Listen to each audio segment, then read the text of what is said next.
Ladies and gentleman, ಕಳೆದ ಮೇ 9ರಂದು ಯಾವಾಗ BS ಯಡಿಯೂರಪ್ಪರವರ ಅಭಿಮಾನೋತ್ಸವ ನಡೆಯಿತೋ ಅಲ್ಲಿ ಲಕ್ಷಾನುಲಕ್ಷ ಜನರನ್ನು ಸೇರಿಸಿ BS ಯಡಿಯೂರಪ್ಪನವರು BY ವಿಜೇಂದ್ರ ಅವರು ತಮ್ಮ ಶಕ್ತಿಯನ್ನು ಪ್ರದರ್ಶನ ಮಾಡೇ ಬಿಟ್ಟರು. ರಾಜ್ಯದ ಜನರ ಎದುರುಗಡೆಗೆ, ರಾಜ್ಯದ ಬೇರೆ ಬೇರೆ ಪಕ್ಷಗಳ ಎದುರಿಗೆ, ಎಲ್ಲದಕ್ಕಿಂತ ಮುಖ್ಯವಾಗಿ BJPಯ ಹೈಕಮಾಂಡೇ ಆಗಿರತಕ್ಕಂಥ ಅಮಿತ್ ಶಾ ಎದುರಿಗೆ ಶಕ್ತಿ ಪ್ರದರ್ಶನವನ್ನು ಮಾಡಿಬಿಟ್ರು. ಈಗ ಅದು ಒಂದು ರೀತಿ ಯಶಸ್ಸನ್ನು ಪಡ್ಕೊಂಡಿದೆ. ಆ ಯಶಸ್ಸಿನ ಹಿನ್ನೆಲೆಯಲ್ಲಿ ಯಡಿಯೂರಪ್ಪನವರ ಮತ್ತಷ್ಟು ಅಭಿಮಾನೋತ್ಸವಗಳನ್ನು ನಡೆಸಲಿಕ್ಕೆ ಈಗ ಚಿಂತನೆ ಮತ್ತು ಚರ್ಚೆ ಯಡಿಯೂರಪ್ಪನವರ ಬಣದಲ್ಲಿ ನಡೀತಾ ಇದೆ ಅನ್ನುವಂಥ ಸ್ಫೋಟಕ ಮಾಹಿತಿ ಹೊರಗಡೆ ಬರ್ತಾ ಇದೆ. ಈ ಕುರಿತಂತ ಇನ್ನಷ್ಟು ಮಾಹಿತಿಯನ್ನು ನಾನು ನಿಮಗೆ ಕೊಡ್ತೀನಿ. ನೀವು ನೋಡ್ತಾ ಇದ್ದೀರಾ ನೆಲ ಜಲ ಭಾಷೆಗಾಗಿ ಪ್ರಾಮಾಣಿಕ ಪತ್ರಿಕೋದ್ಯಮ, ನಿಮ್ಮ ಫೋಕಸ್ TV. ಇದು ಎಕ್ಸ್ಪ್ಲೈನರ್. ನಾನು ಹಬೀಬ್ ದಂಡಿ.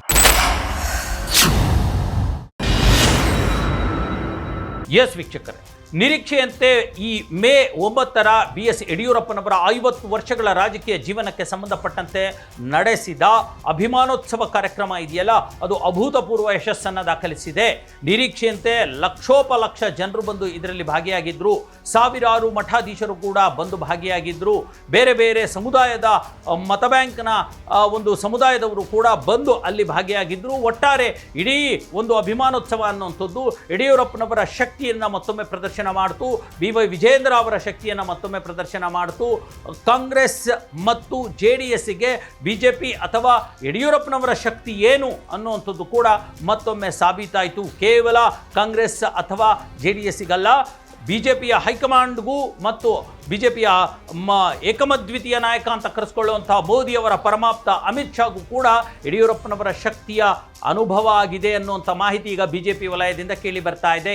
ಇದರಿಂದ ಫುಲ್ ಖುಷಿಯಾಗಿರ್ತಕ್ಕಂಥ BJP ಮತ್ತು ಅದರಲ್ಲೂ ಪ್ರಮುಖವಾಗಿ BY ವಿಜೇಂದ್ರ ಅವರ ಬಣದ ಮತ್ತಷ್ಟು ಸದಸ್ಯರು ಮತ್ತು ಬೇರೆ ಬೇರೆ ಪ್ಲಾನ್ಗಳನ್ನು ಹಾಕಿದ್ದಾರೆ.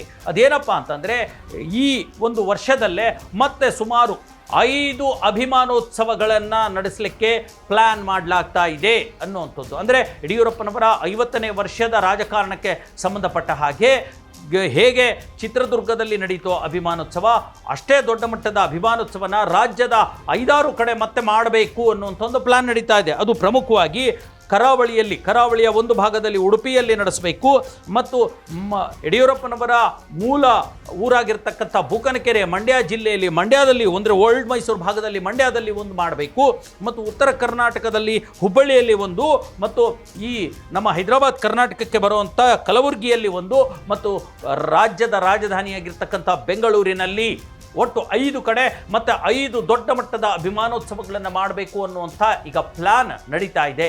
ಆದರೆ ಸದ್ಯಕ್ಕೆ ಈಗ ಮೊನ್ನೆ ಅಷ್ಟೇ ಪ್ರಧಾನಮಂತ್ರಿಗಳು ಕರೆ ಕೊಟ್ಟುಬಿಟ್ಟಿದ್ದಾರೆ, ನೀವು ಯಾವುದೇ ಹೆಚ್ಚು ಖರ್ಚು ವೆಚ್ಚಗಳನ್ನು ಮಾಡಬೇಡಿ, ಪೆಟ್ರೋಲ್ಗಳನ್ನು ಖರ್ಚು ಮಾಡಬೇಡಿ, ಆಮೇಲೆ ಬಂಗಾರಗಳನ್ನು ಕೊಂಡ್ಕೋಬೇಡಿ ಅನ್ನುವಂಥದ್ದು. ಹಾಗಾಗಿ ಒಂದು ಸ್ವಲ್ಪ ಅವರ ಒಂದು ಆಸೆಗೆ ಸ್ವಲ್ಪ ತಾತ್ಕಾಲಿಕ ಬ್ರೇಕ್ ಬಿದ್ದಂಗಾಗಿದೆ.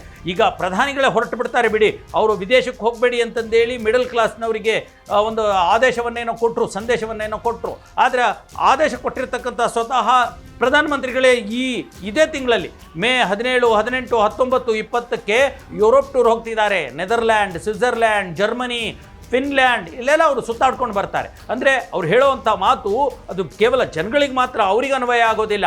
ಅವ್ರು ಬೇಕಿದ್ರೆ ಡೀಸೆಲ್ ಕಡಿಮೆ ಮಾಡಿ ಅಂತ ಹೇಳ್ತಾರೆ. 8,500 ಕೋಟಿ ರೂಪಾಯಿಯ ಫ್ಲೈಟಲ್ಲಿ ಓಡಾಡ್ತಾರೆ ಅವರು ದಿನಕ್ಕೆ 10 ಲಕ್ಷ ರೂಪಾಯಿ ಬೆಲೆ ಬಾಳುವಂಥ ಒಂದೊಂದು ಸೂಟ್ಗಳನ್ನು ಹಾಕ್ತಾರೆ. ದಿನಕ್ಕೆ ಆ ಥರದ್ದು 3-4 ಚೇಂಜ್ ಮಾಡ್ಕೊಳ್ತಾರೆ. 2 ಲಕ್ಷ ರೂಪಾಯಿ ಮೌಲ್ಯದ 1 kg ಅಣಬೆ, ಬರೀ ಅಣಬೆನೇ ತಿಂತಾರೆ. ನೀವು ಬೇಕಿದ್ರೆ ಚಿತ್ರಾನ್ನಕ್ಕೆ ಒಂಚೂರು ಎಣ್ಣೆ ಬಳಸಬೇಡಿ, ಚಿತ್ರಾನ್ನಕ್ಕೆ ಎಣ್ಣೆ ಹಾಕಬೇಡಿ ಅಂತ ಹೇಳ್ತಾರೆ, ಅವರು 2 ಲಕ್ಷ ರೂಪಾಯಿ ಅಣಬೆ ತಿಂತಾರೆ. ಇದೆಲ್ಲ ಹೇಳೋಕ್ಕೊಂದು, ಮಾಡೋಕ್ಕೊಂದು, ನಡೆಯೊಂದು, ನುಡಿಯೊಂದು, ಅದು ಬಿಡಿ.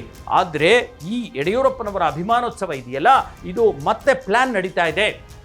ಇನ್ನೊಂದು 2 ತಿಂಗಳು 3 ತಿಂಗಳ ನಂತರ, ಅಂದರೆ ಈ ಒಂದು ಇರಾನ್ ಯುದ್ಧ ಏನು ನಡೀತಾ ಇದೆ ಇದರ ಬಿಸಿ ಕಡಿಮೆ ಆದ ನಂತರ ಮತ್ತೆ ಯಡಿಯೂರಪ್ಪನವರು, ಅಂದರೆ 2028ಕ್ಕೆ ರಾಜ್ಯದಲ್ಲಿ ಚುನಾವಣೆ ಇದೆ ಅಲ್ವಾ, ಆ ಚುನಾವಣೆಗೂ ಮುಂಚೆ ಈ ಒಂದು ಅಭಿಮಾನೋತ್ಸವಗಳನ್ನು ಮಾಡೋದ್ರ ಮೂಲಕ BJP ಪಕ್ಷವನ್ನು, ಅದರಲ್ಲೂ BY ವಿಜೇಂದ್ರ ಅವರ ಒಂದು ಟೀಮ್ ಇದೆಯಲ್ಲ, ಬಣ ಇದೆಯಲ್ಲ, ಅದನ್ನು ಸ್ಟ್ರಾಂಗ್ ಮಾಡ್ಕೊಳ್ಳೋದಕ್ಕೆ ಹೊರಟಿದ್ದಾರೆ ಅನ್ನುವಂಥ ಸ್ಫೋಟಕ ಮಾಹಿತಿ ಈಗ BJPಯಿಂದಲೇ ಬರ್ತಾ ಇದೆ. ಹಾಗಾದರೆ ಏನು ಉದ್ದೇಶಗಳು ಅಂತಂದರೆ, BS ಯಡಿಯೂರಪ್ಪನವರ ಮುಂದಾಳತ್ವದಲ್ಲಿ BJP ಮುನ್ನಡೆಯುವಂಥ ಒತ್ತಾಯ ಮಾಡಲಿಕ್ಕೆ ಈ ಒಂದು ಅಭಿಮಾನೋತ್ಸವ, ಇನ್ನೂ 5-6 ಅಭಿಮಾನೋತ್ಸವಗಳನ್ನು ಮಾಡೋದಕ್ಕೆ ಕೊಟ್ಟಿದ್ದಾರೆ ಅನ್ನುವಂಥದ್ದು. ಎರಡನೇದು, 2028ರ ಚುನಾವಣೆಯಲ್ಲಿ BS ಯಡಿಯೂರಪ್ಪನವರ ನಾಯಕತ್ವದಲ್ಲೇ ಮುಂದುವರಿಬೇಕು ಅನ್ನುವಂಥ ಒತ್ತಾಸೆ. ಇನ್ಯಾರು ಸೂಟಲ್ಲ BJP ಮುನ್ನಡೆಸೋದಕ್ಕೆ. BS Yediyurappa nothing but BY Vijayendra ಅನ್ನುವಂಥದ್ದು. ಜೊತೆಗೆ BY ವಿಜಯೇಂದ್ರ ಅವರನ್ನು 2028ರಲ್ಲಿ BJP ಅಧಿಕಾರಕ್ಕೆ ಬಂದಿದ್ದೇ ಆದಲ್ಲಿ ವಿಜಯೇಂದ್ರನೇ CM ಕ್ಯಾಂಡಿಡೇಟ್ ಅನ್ನುವಂಥದ್ದು ಇಂಡೈರೆಕ್ಟ್ ಆಗಿ ಪ್ರಿಡಿಕ್ಟ್ ಮಾಡಲಿಕ್ಕೆ ಈ ಒಂದು ಮತ್ತಷ್ಟು ಅಭಿಮಾನೋತ್ಸವಗಳನ್ನು ನಡೆಸಲಾಗುತ್ತೆ ಅನ್ನುವಂಥದ್ದು. ಎಲ್ಲದಕ್ಕಿಂತ ಪ್ರಮುಖವಾಗಿ ಕೇಳಿ ಇಲ್ಲಿ ಹೇಳ್ತೀನಿ, ಈಗಾಗಲೇ ಕೇಂದ್ರ ಸಚಿವರಾಗಿರ್ತಕ್ಕಂಥ ಶೋಭಾ ಕರಂದ್ಲಾಜೆ ಅವರನ್ನು ರಾಜ್ಯ ರಾಜಕಾರಣಕ್ಕೆ ಕರ್ಕೊಂಡು ಬಂದು ಈ ಕಡೆ ಹೆಂಗೂ ಒಕ್ಕಲಿಗರ ವೋಟರ್ಗಳನ್ನ ಗಳಿಸಲಿಕ್ಕೆ JDS ಪಕ್ಷದಿಂದ HD ಕುಮಾರಸ್ವಾಮಿಯವರು ಕೇಂದ್ರ ಸಚಿವ ಸ್ಥಾನವನ್ನು ಬಿಟ್ಟು ರಾಜ್ಯ ರಾಜಕಾರಣಕ್ಕೆ ಬರ್ತಿದ್ದಾರೆ ಅನ್ನುವಂಥ ಚರ್ಚೆ ಈಗಾಗಲೇ ದೊಡ್ಡ ಮಟ್ಟದಲ್ಲಿ ಆಗ್ಬಿಟ್ಟಿದೆಯಲ್ವಾ. ಕುಮಾರಸ್ವಾಮಿ ಎಲ್ಲೋದ್ರೂ ಕೂಡ ಅಲ್ಲಿ ಮುಂದಿನ ಮುಖ್ಯಮಂತ್ರಿ ಕುಮಾರಸ್ವಾಮಿ ಅಂತ ಹೇಳ್ತಿದ್ದಾರಲ್ವ. ಹಾಗಾಗಿ ಒಕ್ಕಲಿಗರನ್ನ ಓಟನ್ನು ಕಸಿದುಕೊಳ್ಳಲಿಕ್ಕೆ ಅಥವಾ ಅದನ್ನು ಕಟ್ ಮಾಡಲಿಕ್ಕೆ ಅಥವಾ BJP ಕಡೆಗೆ ತಿರುಗಿಸಲಿಕ್ಕೆ ಶೋಭಾ ಕರಂದ್ಲಾಜೆ ಅವರನ್ನ ರಾಜ್ಯ ರಾಜಕಾರಣಕ್ಕೆ ಕರ್ಕೊಂಡು ಬಂದು ಅವರ ಮುಂದಾಳತ್ವದಲ್ಲಿ ಒಕ್ಕಲಿಗ ಮತಗಳನ್ನು ಸೆಳೆಯುವಂಥ ಪ್ಲಾನ್ಗೂ ಕೂಡ BJP ಮುಂದಾಗಿದೆ, BY ವಿಜಯೇಂದ್ರ ಬಣವನ್ನು ಮುಂದಾಗಿದೆ ಮತ್ತು ಈ ಪ್ಲಾನ್ ಕೂಡ ಇಂಪ್ಲಿಮೆಂಟ್ ಮಾಡ್ತಿದೆ ಅಂತ. ಜೊತೆಗೆ ವಿವಿಧ ಮಠಾಧೀಶರ ಬೆಂಬಲ ಕೂಡ ಈಗಾಗಲೇ BSYಗೆ ದಕ್ಕಿದೆ. ಅಭಿಮಾನೋತ್ಸವದಲ್ಲಿ 100 ಜನ ಮಠಾಧೀಶರು ಬಂದಿದ್ದರು. ಹೆಂಗೂ ಯಡಿಯೂರಪ್ಪನವರು ಬೇಕಾಬಿಟ್ಟು ಮನಸ್ಸು ಬಿಚ್ಚಿ ಸಾರ್ವಜನಿಕರ ತೆರಿಗೆ ಹಣವನ್ನು ಮಠಗಳಿಗೆ ಕೊಟ್ಟು ಬಿಡ್ತಾರೆ. ಹೆಂಗೋರು ಕೊಡ್ತಾರೆ, ಇವರು ಕೂಡ ಸಪೋರ್ಟ್ ಮಾಡ್ತಾರೆ ಮಠಾಧೀಶರು ಅಲ್ವಾ. ಒಂದು ಮಾತು ಹೇಳ್ತಾರೆ ಬಸವಣ್ಣನವರು, ಏನು ಗೊತ್ತಾ, ಛಲಬೇಕು ಶರಣಂಗೆ ಪರಧನವ ನೊಲ್ಲೆನೆಂಬ, ಛಲಬೇಕು ಶರಣಂಗೆ ಪರಸತಿಯ ನೊಲ್ಲೆನೆಂಬ ಅನ್ನುವಂಥ ಮಾತು. ಈ ಮೊದಲನೇ ಲೈನ್ ಇದೆಯಲ್ಲ, ಛಲಬೇಕು ಶರಣಂಗೆ ಪರಧನವನ್ನೊಲ್ಲೆನೆಂಬ ಅನ್ನುವಂಥ ಮಾತು, ಅದು ಈ ಮಠಾಧೀಶರಿಗೆ ಎಷ್ಟು ಅಪ್ಲೈ ಆಗುತ್ತೋ ಗೊತ್ತಿಲ್ಲ, ನೋಡುವ. ಮತ್ತೆ ಲಿಂಗಾಯತ ಕೋಟೆ ಕಟ್ಟಲಿಕ್ಕೆ BS ಯಡಿಯೂರಪ್ಪನವರು ಈ ಅಭಿಮಾನೋತ್ಸವದ ಮೂಲಕ ಮತ್ತೆ ಮುಂದಾಗಿದ್ದಾರೆ ಅನ್ನುವಂಥ ಮಾತು ಹೇಳಲಾಗ್ತಾ ಇದೆ. ಹಾಗಾಗಿ ಈಗಾಗಲೇ ಇತರ ಲಿಂಗಾಯತ ನಾಯಕರು ಕೇಂದ್ರ ಸಚಿವ V ಸೋಮಣ್ಣ ಮತ್ತು ಈಗಾಗಲೇ BJP ಮತ್ತು ಯಡಿಯೂರಪ್ಪ ವಿಜಯೇಂದ್ರ ಮೇಲೆ ಬುಸ್ಗುಡ್ತಾ ಇರ್ತಕ್ಕಂಥ ಬಸನಗೌಡ ಪಾಟೀಲ್ ಯತ್ನಾಳ್ರಿದ್ದಾರಲ್ಲ, ಅವರನ್ನು ಮಟ್ಟ ಹಾಕಲಿಕ್ಕೆ ಮತ್ತು BJPಯಲ್ಲಿ ಇರ್ತಕ್ಕಂಥ ರಮೇಶ್ ಜಾರಕಿಹೊಳಿ ಮತ್ತಿತರ ಬಂಡಾಯ ನಾಯಕರನ್ನು ಕೂಡ ಮಟ್ಟ ಹಾಕಲಿಕ್ಕೆ ಯಡಿಯೂರಪ್ಪ ಮತ್ತು BY ವಿಜಯೇಂದ್ರ ಅವರನ್ನೇ ಮುಂದುವರಿಸಿ ಅವರ ನೇತೃತ್ವದಲ್ಲೇ ನಡೀಲಿಕ್ಕೆ ಈ ಒಂದು ಮತ್ತಷ್ಟು ಅಭಿಮಾನೋತ್ಸವ ಮಾಡಲಿಕ್ಕೆ ಹೊರಟಿದ್ದಾರೆ ಅನ್ನೋಂಥದ್ದು. ಇದಕ್ಕೆ ಪೂರಕವಾಗಿ ನೀವು ನೋಡ್ಬೋದು, ಅಮಿತ್ ಶಾ ಅವರೇ ಮೊನ್ನೆ ಅಭಿಮಾನೋತ್ಸವದಲ್ಲಿ ಹೇಗೆ ಯಡಿಯೂರಪ್ಪರನ್ನ ಹಾಡಿ ಹೊಗಳಿದ್ರು ಅನ್ನೋಂಥದ್ದಲ್ವಾ. ಹಾಗಾಗಿ ಯಡಿಯೂರಪ್ಪನವರಿಗೆ ಈಗಾಗಲೇ ಅವ್ರ ತಾಕತ್ತೇನು ಅಂತ ಅನ್ನೋದನ್ನು ಪ್ರೂವ್ ಮಾಡಿದ್ದಾರೆ. ಹಾಗಾಗಿ ಅದನ್ನೇ ಎನ್ಕ್ಯಾಶ್ ಮಾಡ್ಕೊಳ್ಳಿಕ್ಕೆ ಈಗ ಹೊರಟಿರ್ತಕ್ಕಂಥದ್ದು. ಹಾಗಾಗಿ ಈಗ ಈ ಒಂದು ಕಾರ್ಯಕ್ರಮಕ್ಕೆ ಅಂದರೆ ಯಡಿಯೂರಪ್ಪನವರು ಕೂಡ ಈಗಾಗಲೇ ಕೋಮು ರಾಜಕಾರಣಕ್ಕೆ ಮುಂದಾಗಿಲ್ಲ. ನೀವು ಮೊನ್ನೆ ಅಭಿಮಾನೋತ್ಸವದಲ್ಲಿ ನೋಡ್ಬೋದಾಗಿತ್ತು, ಯಡಿಯೂರಪ್ಪನವರು ಯಾರು ಕೂಡ, ಯಡಿಯೂರಪ್ಪನವರು ಸೇರಿದಂತೆ ರೇಣುಕಾಚಾರ್ಯ ಆಗಿರಲಿ, ಅರವಿಂದ್ ಲಿಂಬಾವಳಿ ಆಗಿರಲಿ, ಯಾರು ಕೂಡ ಕೇಸರಿ ಶಾಲ್ ಹಾಕ್ಕೊಂಡಿರಲಿಲ್ಲ. ಎಲ್ಲರೂ ಹಸಿರು ಶಾಲ್ ಹಾಕ್ಕೊಂಡಿದ್ರು. ಯಡಿಯೂರಪ್ಪನವರು ಹಸಿರು ಶಾಲ್ ಹಾಕ್ಕೊಂಡಿದ್ರು. BJP ಭಗವಾ ಇವೆಲ್ಲ ಇರಲಿಲ್ಲ, ಬರೀ ಅಮಿತ್ ಶಾ ಭಾಷಣದಲ್ಲಿ ಇತ್ತಷ್ಟೇ ಹಾಕ್ಕೊಂಡಿದ್ದು ಕೇಸರಿ ಶಾಲ್. ಅಂದ್ರೆ ಅದರ ಅರ್ಥ ಕರ್ನಾಟಕ ರಾಜ್ಯದಲ್ಲಿ ಕೋಮು ರಾಜಕಾರಣ ನಡೆಯಲ್ಲ. ಯಡಿಯೂರಪ್ಪ ರೈತ ನಾಯಕ, ರೈತರ ಹಸಿರು ಶಾಲ್ ಇಟ್ಕೊಂಡೇ ನಾವು BJP ಅಧಿಕಾರಕ್ಕೆ 2 ಬಾರಿನೂ ಕೂಡ ಬಂದಿದ್ದೀವಿ, ಈ ಬಾರಿನೂ ಕೂಡ ಬರ್ತೀವಿ, ಅದೇ ಸ್ಟ್ರಾಟಜಿ ಅನ್ನುವಂಥದ್ದನ್ನು ಹೇಳಲಿಕ್ಕೆ ಈ ಅಭಿಮಾನೋತ್ಸವಗಳನ್ನು ಮಾಡಲಿಕ್ಕೆ BJP ತಯಾರಿ ನಡೆಸ್ತಾ ಇದೆ. ನೋಡೋಣ ಎಷ್ಟು ಮಟ್ಟಿಗೆ ಇದಕ್ಕೆ BJP ಹೈಕಮಾಂಡ್ ಪರ್ಮಿಷನ್ ಕೊಡುತ್ತೆ ಮತ್ತು BJPಯ ಬಂಡಾಯ ನಾಯಕರು ಸುಮ್ಮನೆ ಇರ್ತಾರಾ. ಇತರೆ ಲಿಂಗಾಯತ ನಾಯಕರು, ನಾನು ಹೇಳಿದಾಗ V ಸೋಮಣ್ಣ ಆಗಿರಲಿ, ಯತ್ನಾಳ್ ಆಗಿರಲಿ, ಏನು ಮಾಡ್ತಾರೆ. ಜೊತೆಗೆ ಅಲ್ಲಿ ಶಿವಮೊಗ್ಗದಿಂದ ಇನ್ನೊಬ್ಬರು ಬುಸ್ಕೊಡ್ತಿದ್ದಾರೆ, ಈಶ್ವರಪ್ಪನವರು ಅಂತ. KS ಈಶ್ವರಪ್ಪನವರು BS ಯಡಿಯೂರಪ್ಪನವರ ಗಳಸ್ಯ ಕಂಠಸ್ಯ ಚಡ್ಡಿ ದೋಸ್ತಗಳು ಅಂತ ಕರೆಸ್ಕೊಳ್ಳುವಂಥವ್ರು, ಅವರೇನು ಬೇರೆ ತಂತ್ರಗಾರಿಕೆ ಮಾಡ್ತಾರೆ.